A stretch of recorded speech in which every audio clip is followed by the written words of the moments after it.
Today we're exploring why cheek fillers tend to migrate south and what my approach is to potentially prevent that from happening.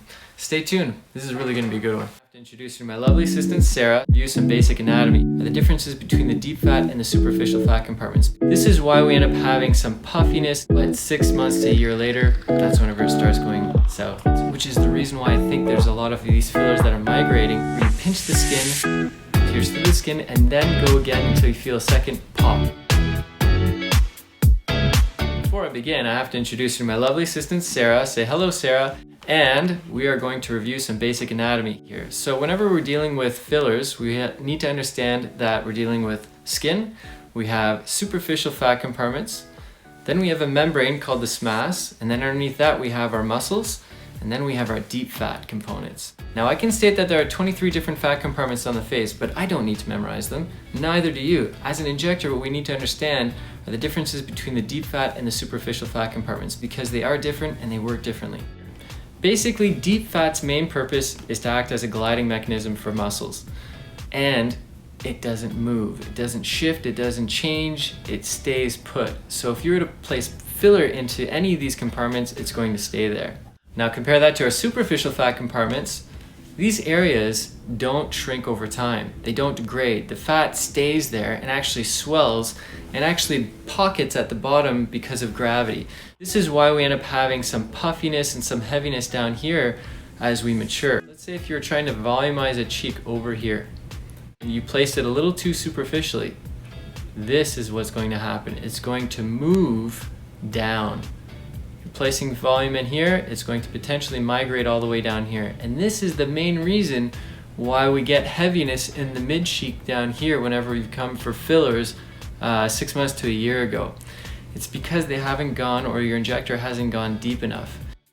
I'm interrupting you guys briefly here because I need to let you know I'm not allowed talking about Botox or fat dissolvers on this channel because of Health Canada regulations. However, I'm in the process of arranging a membership option on my website, Danesthetics.com. It's not there yet, however, it's going to be available soon and it's going to offer you everything you guys are looking for with regards to fillers, live demo models, everything I'm talking about, but on people. Botox, everything you need to know about Botox, especially advanced techniques and how I get these precise looks. Fat dissolvers, advanced techniques, off-label procedures, and at the same time, threadless. My question to you is A, would you be willing to pay for this content? And B, at what cost? I want you guys part of the decision for the price here. I want to make sure that it's affordable for you, and at the same time, it's worth it for me. So if you can write down some numbers, just crunch them, anything, monthly and annually. So we have a couple options. Let's work together on this decision because I'm really excited to get this going. Now, on to the video. So as a new injector, how can you ensure that you're in the right plane?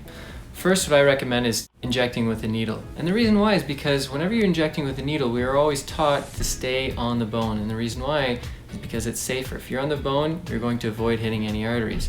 By doing so, you're also going to ensure that you're staying in these deep fat compartments. If you want to use a cannula, which a lot of people prefer to do nowadays, which is the reason why I think there's a lot of these fillers that are migrating south, you need to make sure that you're in the right plane.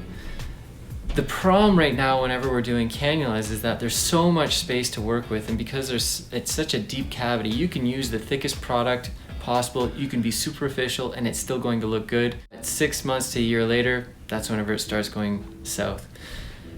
So if you want to use a cannula, I do a technique where you pinch the skin, pierce through the skin, and then go again until you feel a second pop. Once you feel the second pop, you are now deep enough. You're in that deep plane. And then you can go ahead and fan your product here. I actually prefer using a cannula around here because there's an infraorbital artery and nerve that pops out. I place a little bolus of product, then I can continue fanning, and I'm making sure that I'm really safe. These are your tips. Hi everyone, this is Julien, nurse practitioner for Danesthetics Medical, and I'm located in Ottawa, Canada. This year, I'm honored to be a guest speaker for the United Doctors virtual conference located in Brazil. My 2 topics are going to include the liquid rhinoplasty and jawline enhancement using dermal fillers. And my focus is going to be on safer techniques and angled measurements that differentiate men versus women. Looking forward to seeing you all from the comfort of your own home. Take care.